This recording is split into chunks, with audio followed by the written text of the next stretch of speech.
जैसा पिछले पार्ट में हमने देखा था, लेजेंड सेक के बहुत सारे लोग अपने पांचों मास्टर्स और डिसिपल्स का बदला लेने आए थे और सबसे पहले वो शेन को फाइट के लिए चैलेंज करते हैं और उनकी तरफ से भी एक डिसिपल आ जाता है। अब शेन अपने दोनों नाइफ लेकर आगे आ जाता है और वो लड़का बिना किसी देरी के अपने बहुत सारी स्वॉर्ड वहां बुला लेता है, जिससे वो काफी स्पीड के साथ शेन पर अटैक करने लगता है। शेन उन सभी स्वॉर्ड से बचते हुए उसके पास जा रहा था, पर वो स्वॉर्ड्स काफी ज्यादा तेज थी, जिसकी वजह से शेन को पीछे हटना पड़ता है। शेन के लिए स्वॉर्ड्स अटैक से बचना मुश्किल होता जा रहा था, इसलिए वो अपने नाइफ को जमीन पर मारता है, जिससे हर जगह मिट्टी हो जाती है और शेन उस लड़के पर पीछे से अटैक करता है। लेकिन उस लड़के को शेन के हर मूव के बारे में पहले से पता था और वो शेन को स्वॉर्ड से रोक लेता है और दूर फेंक देता है। शेन ज्यादा कुछ कर नहीं पा रहा था, पर वो उस लड़के के सभी अटैक्स को रोक रहा था, जिससे वो लड़का परेशान हो जाता है और अपनी सबसे स्ट्रॉन्ग टेक्निक का इस्तेमाल करता है, जिसमें उसकी स्वॉर्ड्स हजारों की तादाद में हो जाती है और काफी स्पीड के साथ पानी की तरह बहते हुए शेन पर अटैक करने लगती है। ये देखकर शेन अब अपने ग्रैंडपा की टेक्निक एक्टिवेट करता है, जिससे उसके पास कई हाथ आ गए थे और वो उन हाथों की मदद से सभी स्वॉर्ड्स को रोक रहा था और शेन इतने सारी स्वॉर्ड्स को रोकने में कामयाब भी हो रहा था। कुछ ही देर में शेन सभी स्वॉर्ड्स को रोक देता है। ये देखकर सभी हैरान हो जाते हैं और शेन भी बिना देरी किए अपना नाइफ काफी स्पीड के साथ उस लड़के पर थ्रो कर देता है और वो नाइफ उस लड़के के आर पार हो जाता है। ये देखकर उस लड़के के साथी उसके पास आ जाते हैं, पर वो लड़का मर चुका था। अब अपने एक डिसिपल को मरा देखकर सेक्ट मास्टर काफी गुस्से में आ जाता है और सभी एक साथ अटैक करने का डिसाइड करते हैं। तभी वो सभी अपने डंडे को जमीन पर मार रहे थे, जिससे वाटर ड्रैगन वहां आ जाता है और वो काफी ज्यादा बड़ा था और सभी ग्रैंडपा और ग्रैंडमा को घेर लेता है। तभी शेन अपने डिवाइन आईज से देखता है कि उस वाटर ड्रैगन में से बहुत सारी पानी की बूंदें नीचे आ रही हैं, जो कोई आम पानी की बूंदें नहीं लग रही। तभी एक पानी की बूंद शेन के काफी पास आ जाती है और उसमें से बहुत सारी स्वॉर्ड निकलती है, पर ग्रैंडपा तोफू शेन को घायल होने से बचा लेते हैं। अब उनके ऊपर बहुत सारी स्वॉर्ड से अटैक होने लगता है और सभी ग्रैंडपा स्वॉर्ड से बचते हुए अटैक कर रहे थे, जिसके बाद वो सभी एल्डर्स वाटर ड्रैगन के ऊपर आ जाते हैं और उसे कंट्रोल करने लगते हैं। वो ड्रैगन सभी ग्रैंडपा के ऊपर आ जाता है, लेकिन तभी ग्रैंडपा तोफू हवा में जंप करते हैं और उस ड्रैगन के सभी अटैक को खत्म करते हुए अपनी स्टिक से काफी खतरनाक अटैक करते हैं, जिससे वो ड्रैगन खत्म हो जाता है। अब आखिर में सिर्फ सेक्ट मास्टर ही जिंदा बचता है और ग्रैंडपा तोफू उसे भी इतनी स्पीड से मार देते हैं कि उसे पता भी नहीं चलता। तभी सेक्ट मास्टर मरते हुए कहता है कि वो समझ गया है कि वो कौन है। असल में वो स्पेयर मास्टर है, जो काफी साल पहले गायब हो गया था।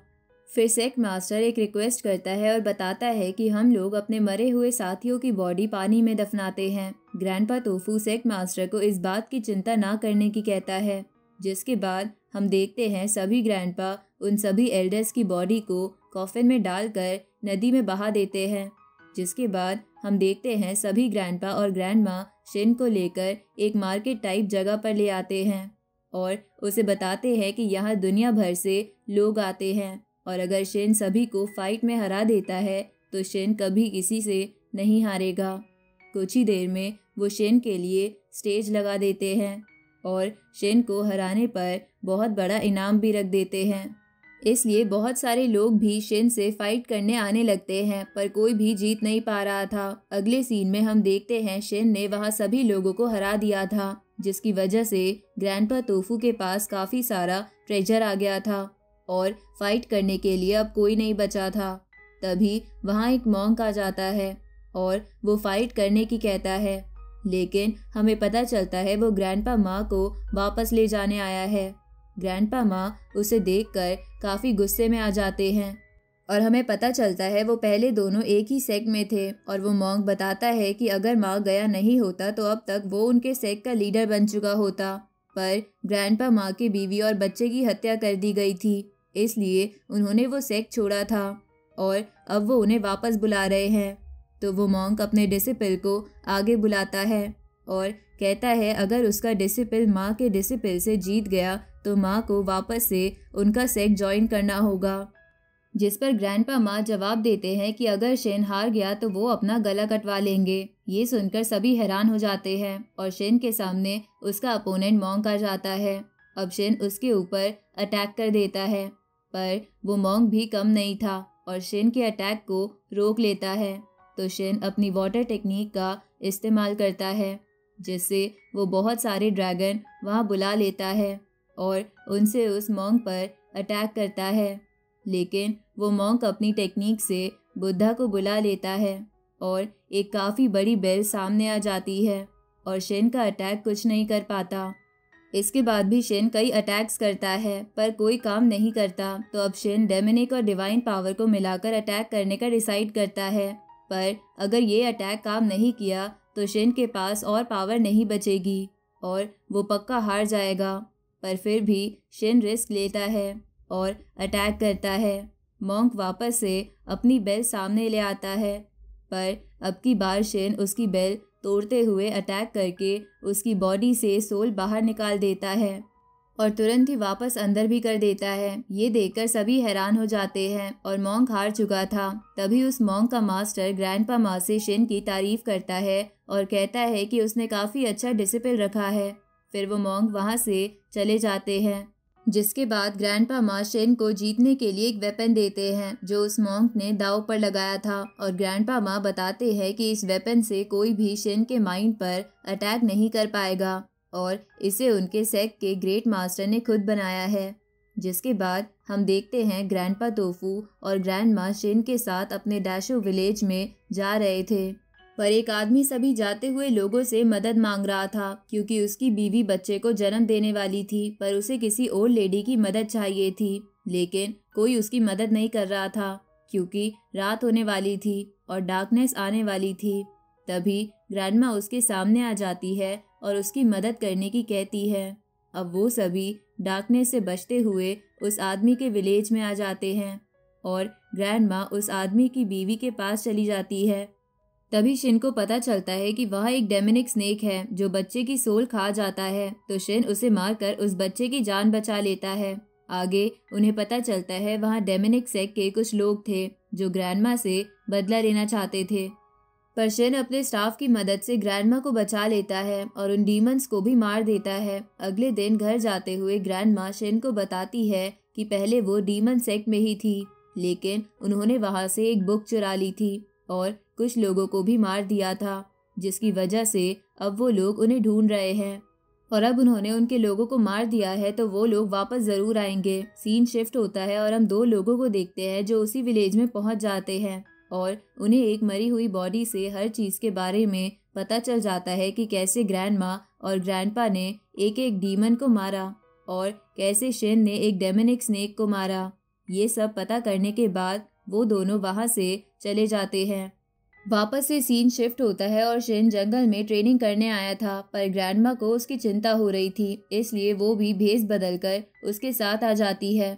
हालांकि शेन उन्हें पहचान लेता है और वापस घर जाने की कहता है, लेकिन कोई फायदा नहीं होता क्योंकि ग्रैंडमा शेन का पीछा नहीं छोड़ती।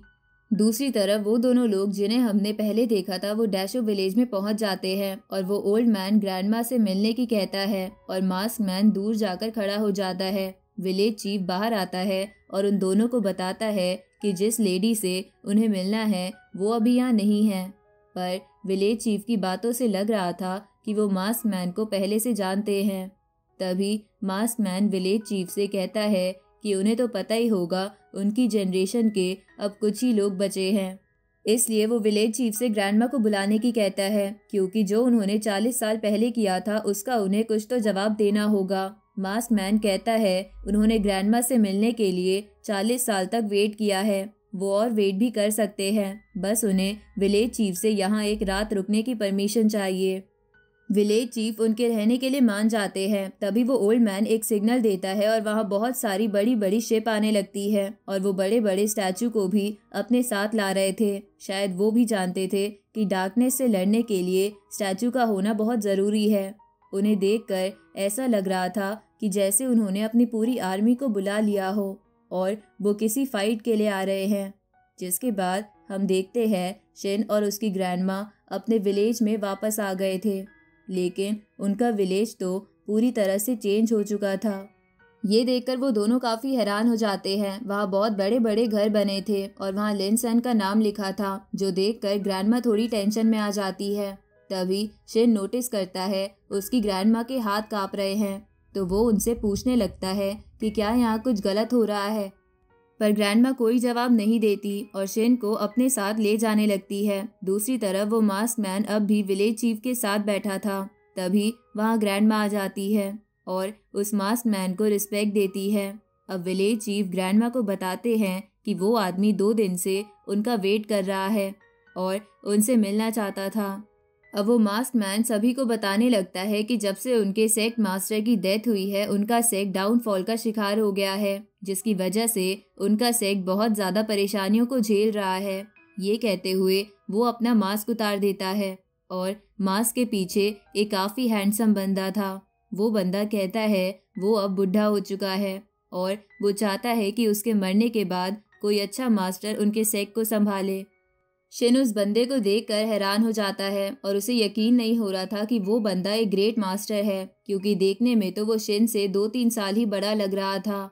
अब विलेज चीफ उस बंदे से पूछते हैं कि ग्रैंडमा ने उनके सेक्ट लीडर को उनकी शादी की रात मार दिया था और वो उन्हें ही अपना सेक्ट लीडर बनाना चाहते हैं। क्या वो उनसे बदला नहीं लेना चाहते? जिस पे वो बंदा कहता है कि ग्रैंडमा उनके सेक्ट की मेंबर है और उनका लीडर खुद को नहीं बचा पाया। इसका मतलब ग्रैंडमा उससे ज़्यादा काबिल है, इसलिए उन्हें लीडर बनाने में कोई दिक्कत नहीं है। तभी ग्रैंडपा तोजी ग्रैंडमा के पास आकर कहने लगते हैं कि उनका डेमोनिक सेक्ट तो काफ़ी अच्छा और टॉप पर है, वो तो वहाँ एक काफ़ी अच्छी लाइफ जी सकती है। पर फिर भी ग्रैंडमा जाने से मना कर देती है। अब वो बंदा कहता है कि अगर ग्रैंडमा उनका ऑफर ठुकराती है तो उन्हें आउटसाइडर माना जाएगा और फिर उनके लीडर को मारने की सज़ा बहुत खतरनाक होगी। ये सुनकर विलेज चीफ उस बंदे से पूछते हैं कि क्या वो ग्रैंडमा को मारने की सोच रहे हैं। आगे विलेज चीफ कहते हैं कि ग्रैंडमा उनके विलेज की एक मेंबर है और अगर वो नहीं जाना चाहती तो कोई भी उन्हें नहीं ले जा सकता। विलेज चीफ के इतना कहते ही सभी ग्रैंडपा फाइट के लिए तैयार हो जाते हैं और आगे आने लगते हैं। अब ओल्ड मैन के एक इशारे पर वहाँ डेमोनिक सेक्ट के भी बहुत सारे डीमन वहाँ आ जाते हैं और उनकी आर्मी भी तैयार हो गई थी। ये देखकर विलेज चीफ कहते हैं कि शायद उनका विलेज एक बहुत बड़े खतरे में आ गया है, पर वो सभी लोग भी इतनी आसानी से नहीं हारने वाले। ये सुनकर वो बंदा कहता है वो प्यार से सब सुलझाने आया था, पर शायद डैशो विलेज वालों को प्यार नहीं पसंद, और ये कहते हुए वो अपना मास्क पहन लेता है।